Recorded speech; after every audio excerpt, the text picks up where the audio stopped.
tan ocupada en estos momentos a un enlace vía Skype con el buen amigo Rubén Luengas, un periodista al que admiramos, al que respetamos y a quien me da mucho gusto saludar.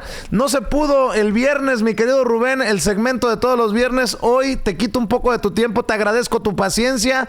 Se llegan los primeros 100 días de gobierno del presidente Andrés Manuel López Obrador y en esto de la urgencia por hacer balance, dame tu opinión. Te saludo con mucho gusto. Vicente, ningún problema de lo del viernes y me da mucho gusto. Estaba yo muy interesado, fíjate, escuchando lo que tu invitado estaba narrando, hablando de la pérdida del territorio mexicano. Nada más, si me permites ahí decir algo sobre ese tema. El presidente de los Estados Unidos era James Polk y este presidente se basó en lo que se conoce como la doctrina del destino manifiesto.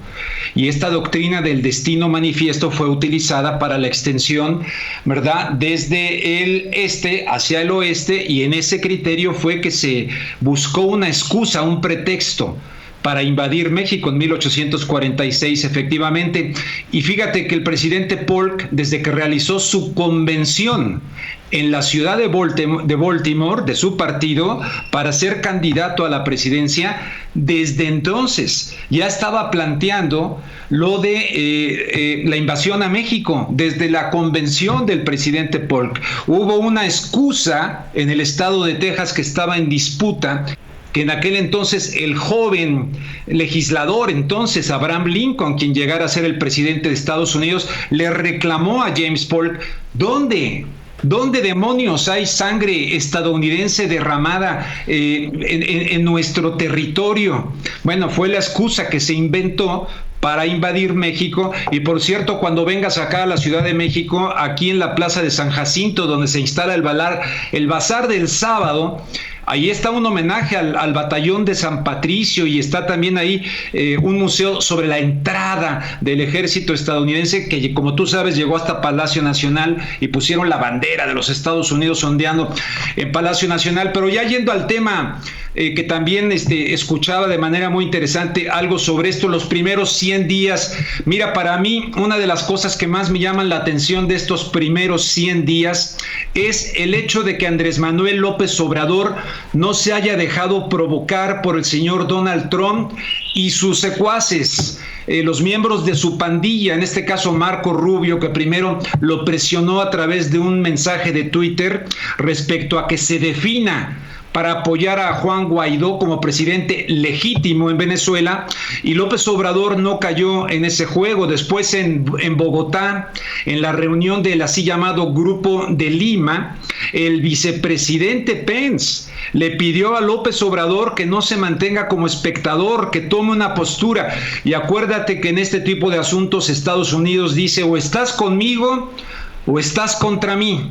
Entonces López Obrador, una vez más, se mantuvo firme, no ha condenado el gobierno de Nicolás Maduro, ni ha reconocido al señor Juan Guaidó como presidente legítimo de Venezuela. Entonces, en estos 100 días, esa es la parte visible. Yo estoy totalmente convencido que debajo del agua hay una tremenda presión en contra de López Obrador por parte del gobierno de Trump, pero López Obrador se ha manejado de manera tal que no le ha contestado, ha cuidado el lenguaje, y esa es una de las cosas que yo destacaría enormemente de López Obrador, que contra Fox y los panistas, y digan lo que digan, en este momento, en estos primeros 100 días, es el presidente que en la historia, en toda la historia de México, después de 100 días, tiene mayor niveles de aceptación, como lo han demostrado diferentes encuestas, entre ellas una del periódico El Financiero, Vicente. Y de hecho es uno de los... el mejor evaluado de América Latina, por lo menos. El presidente Andrés Manuel López Obrador es el mandatario mejor evaluado, Rubén. Más allá de las fronteras, también hay que reconocer estos primeros 100 días de gobierno de Andrés Manuel. Sí, mira, yo creo que mucho de esto de la popularidad tiene pues la base dura la base dura, pero también hay personas que les ha venido ganando el corazón, porque los mexicanos hemos estado verdaderamente cansados, hartos, ya no se diga después del sexenio de Peña Nieto en particular y su manera de comunicar, donde nos dábamos cuenta perfectamente bien que Peña Nieto no era una voz, Peña Nieto era un eco. Y un eco donde el señor la regaba constantemente para leer el teleprompter, no podía improvisar muchas cosas, no era una voz, era un eco. En cambio, López Obrador es una voz, aunque no hable de corrido, aunque a veces desespera su manera tan lenta de abordar los temas, es una voz, es un tipo pensante por sí mismo y tiene definitivamente en jaque a la derecha mexicana, que por cierto recientemente organizaron una marcha del Ángel de la Independencia y ahí decían arengas como que no al populismo, no queremos ser otra Venezuela, y siguen instalados en ese rollo. En estos 100 días López Obrador y su gabinete ha tenido aciertos, ha tenido errores, ha tenido titubeos, ha tenido correcciones, pero a fin de cuentas, a la mayoría de los mexicanos les gusta tener alguien que se comunica de manera transparente, alguien que da la cara diariamente en conferencias de prensa, aunque no les guste a muchos, pero es alguien que se sale del esquema acartonado, ese que se hacían chistes antes de que el presidente decía, ¿qué horas son? Y la bola de lambiscones, las que usted ordene, señor presidente, no se le vaya a despeinar el copete, por favor. Entonces estamos entrando a una etapa que los 100 días todavía no reflejan lo que esto tiene que ser. Y desde luego también en lo económico, ¿no? Porque otra de las características de estos 100 días es en que en varias ocasiones López Obrador ha hablado de un crecimiento del 4%. Está difícil, es un verdadero reto. Pero ayer, otra característica, Pero ayer en exclusiva, mi querido Rubén, Carlos Slim, al interior de Palacio Nacional, dice que confía en López Obrador, se anima a decir que no solamente es necesario, urgente que llegue al 4%, Carlos Slim dice que lo importante es que va del discurso a las acciones, que va de verdad contra la corrupción y que es realidad lo de la austeridad republicana.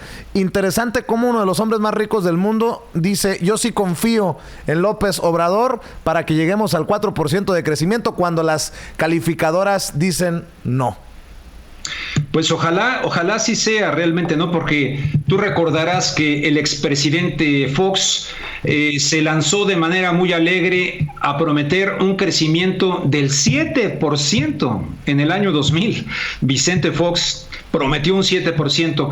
En el caso de López Obrador dice, queremos llegar, queremos intentar. Va en contra de estas calificadoras que en este caso dieron un punto de vista negativo a la deuda de los bonos de petróleos mexicanos, pero de manera muy correcta López Obrador dice que cuando estafaron, que cuando vaciaron, ni se despeinaron estas calificadoras.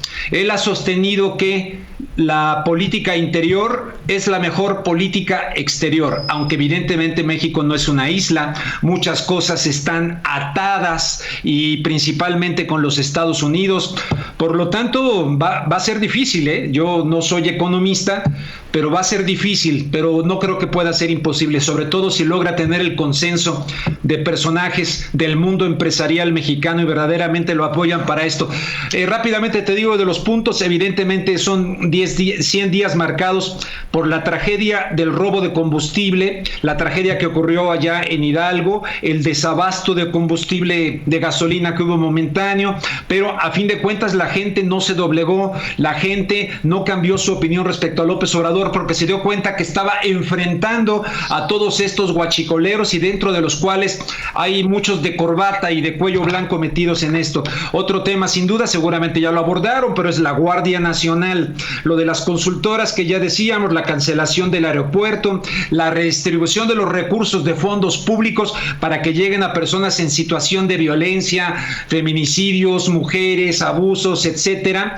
Ese es otro tema muy importante. Fíjate que en algo que retractó López Obrador en estos primeros 100 días fue el papel de los delegados de su gobierno en los diferentes estados, los gobiernos estatales, que los gobernadores se quejaron en una reunión con él dialogó con ellos y les garantizó pues cuál va a ser el papel de estos delegados que no van a asumir funciones que corresponden por mandato constitucional a los gobernadores estatales. O sea que es una evaluación interesante. Yo no sé dónde surgió esto de los 100 días y ya se ha hecho emblemático en diferentes gobiernos, pero a fin de cuentas 100 días son aún muy pocos para enfrentar sexenios y sexenios de personas que se sirvieron con la cuchara grande del erario público. Ya ves ahorita el señor Peña Nieto con su nueva Tania se llama la mujer esta, ¿no? Con la modelo y que salen ahí revistitas de que ay, cuánto me quiere, y a mí me vale un sorbete cuánto lo quiera o no lo quiera, su vida privada,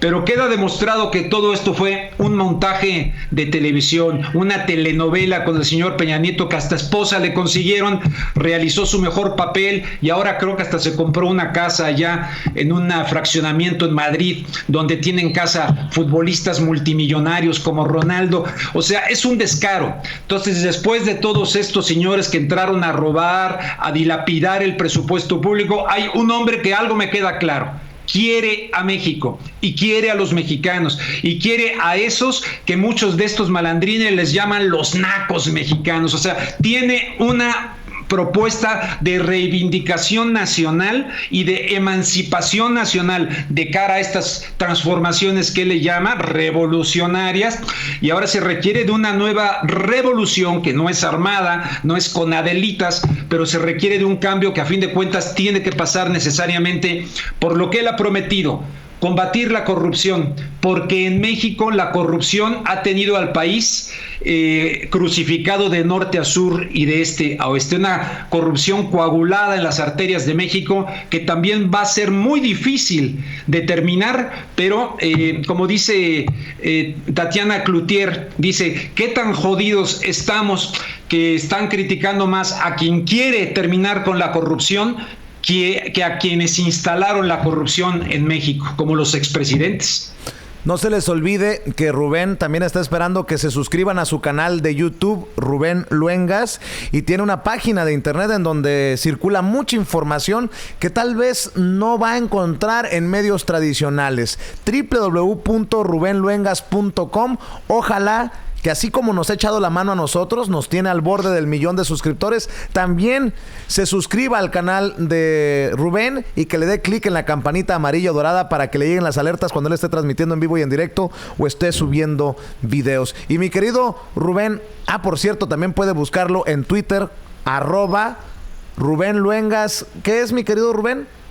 Es @Rubén G. Luengas. Rubén G. Luengas en Twitter.